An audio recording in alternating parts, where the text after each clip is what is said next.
So this week, the AI company known as OpenAI just dropped a new software known as Sora AI. This app is just another wave of AI advancement that makes it easier than ever to generate entirely AI assembled videos. Now, really, the only good thing I can say about this software is at least the videos generated by the app have a watermark that moves around the video to tell you it's AI and not real. However, that has not stopped people from spreading massive amounts of misinformation and faked videos by just blurring the watermark out. This also doesn't even touch on the massive environmental impact that AI, and especially AI image and video generation, is having on the environment, actively making the lives of everyday people worse and more expensive. On top of this, AI doesn't actually even make anything at all, especially when it comes to image and video generation. Every AI visual creation is essentially built on theft, taking billions of videos and images the company doesn't own, throwing them into a blender, and then crapping out the inferior stolen AI result. The company is already getting massive legal pushback from the content people are making using the AI. You've probably already seen a bunch of videos like this, from a clip of Goku vs Saitama that went viral, or Jujutsu Kaisen's Yuji Itadori versus Peter Griffin from Family Guy. These videos and others like it have been all over the place. However, perhaps the most notorious, at least in the Dragon Ball community, has been this video.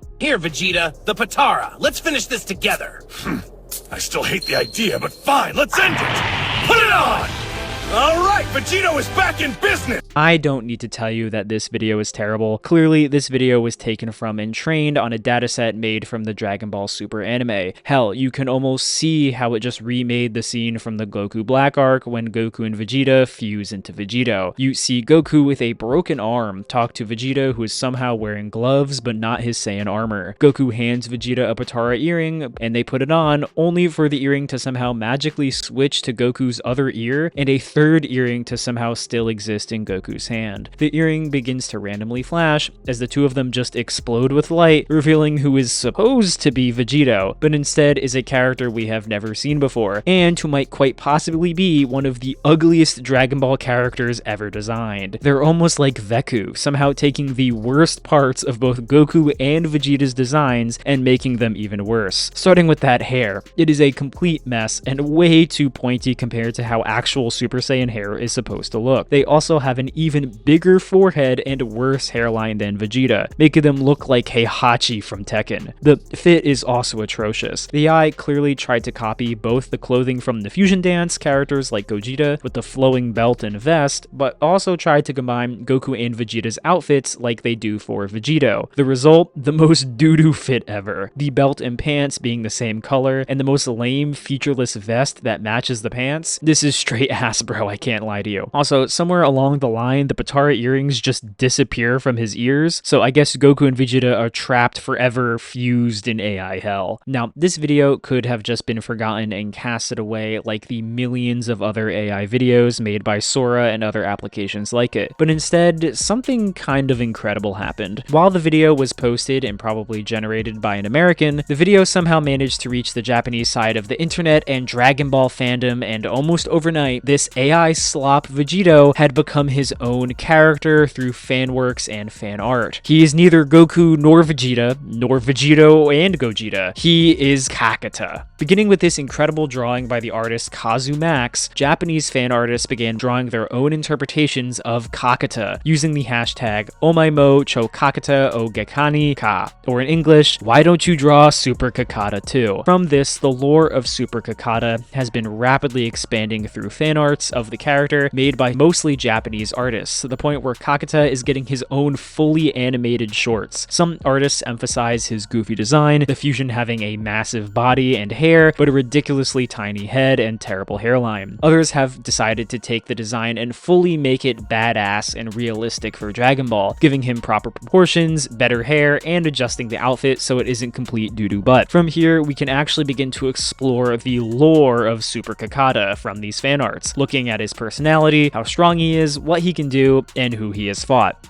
So let's jump right in. The first thing we can quickly gauge from a majority of Kakata fan arts is that this fusion is far less balanced personality and appearance-wise compared to Gogeta or Vegito. While both Gogeta and Vegito resembled their own independent person, Kakata seems more like 75% Vegeta and 25% Goku. Most art depicts him as incredibly smug, his facial expressions and features being far more close to the cocky early Dragon Ball Z Vegeta, the iconic Dragon Ball thumb pose included, probably due to his hair being Vegeta's on steroids. He also hits many similar poses to Gogeta and Vegito, clearly showing he is both their style and swagger. Next, we have to talk about his signature moves. In the original video, all he really does is power up and his hand starts glowing. Fan artists have run with this and decided that this was his own unique version of the Stardust Breaker, using it like the Dokkan Battle version of Gogeta. So instead of just throwing it like he did at Janemba, he literally slams it into you like a Rasengan. Others have given him brand new techniques, taking inspiration from the final Kamehameha and changing the hand positions to create a brand new key attack. I've seen a couple versions of this, one where the palms face out with only fingers touching, and another with overlapping hands. Both look pretty cool, so let me know which one you prefer and what you'd call this move. This doesn't stop Kakata from using his more familiar techniques like Vegito's Spirit Sword and the classic Kamehameha, showing at least a little bit of Goku is still there under all that Vegeta. Now, finally, there's the actual power scaling of this guy, and there's a couple ways to go about it. Firstly, I think it's safe to say, based on this animation and that the original video was stealing from the Goku Black arc, he is at least made up of Goku and Vegeta from Dragon Ball Super. Fan artists have shown that he can not only be Super Kakata, but also Super Kakata 2, Super Kakata 4, and Super Saiyan Blue Kakata. The most common place I've seen for Kakata to be, though, is that this messed up fusion replaces Vegito Blue during the Goku Black arc, as we see him standing on the same rubble that Vegito was standing on, and there's even fan art of him battling Zamasu. Now, this is interesting because in these arts, Kakata seemingly takes a good deal of battle damage,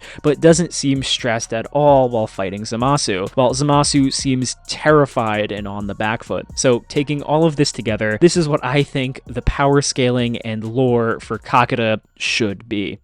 In this alternate universe, the Goku Black arc goes exactly the same right up until it's time for Goku and Vegeta to fuse. Instead of using Shin's earrings, Goku and Vegeta fuse using Gowasu's earrings instead. Turns out the side effect of fusing with earrings from a different universe is that a different fusion comes out, and thus Kakata comes out instead. This fusion, due to having earrings from the wrong universe, is disbalanced, but at the same time, this disbalance actually ends up making them more powerful than Vegito. Instantly fusing as a Super Saiyan, Kakata immediately begins to beat down Zamasu, with the other fusion only surviving because he is partially immortal and can regenerate. However, Kakata is cocky, allowing himself to get hit by Zamasu's attacks just to show how much stronger he is, ending up taking damage despite his advantage even without Super Saiyan Blue. Kakata is having fun with it, using different moves on Zamasu before finally whipping out his most powerful ultimate attack, the Kaka Breaker. The attack not only kills Zamasu, but cleanses his soul, making it so he cannot fuse with the universe, and thus ending the Goku Black arc right then and there before its actual terrible ending happened. Now, unfortunately, this fusion, unlike other fusions, ends up being permanent, as the earrings faded away during the battle. How does this impact the rest of Dragon Ball Super? Maybe that's a story in a video for another time. But yeah, that's my personal take on Kakata. I hate AI on pretty much every metric. It's awful, and except for very niche cases like medical technology, it is a resounding net negative, not on just society, but Earth as a whole. I think this Kakata wave of fan art shows how human creativity will always be more interesting, more fun, and simply better than anything AI will be able to create. I also made sure to put the name of every artist who made art in this video, so please go check out their Twitter if you thought their art looked good or interesting. I bet they have a bunch of other fantastic art on there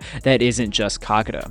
But that's all I got. Kakata is outerversal and Solo's your favorite verse. If you made it this far, thank you so much for watching. I've kind of just wanted a chance to dunk on AI, and this was the perfect opportunity. Thank you to my members for supporting the channel, and I'll catch you guys in the next one. See ya.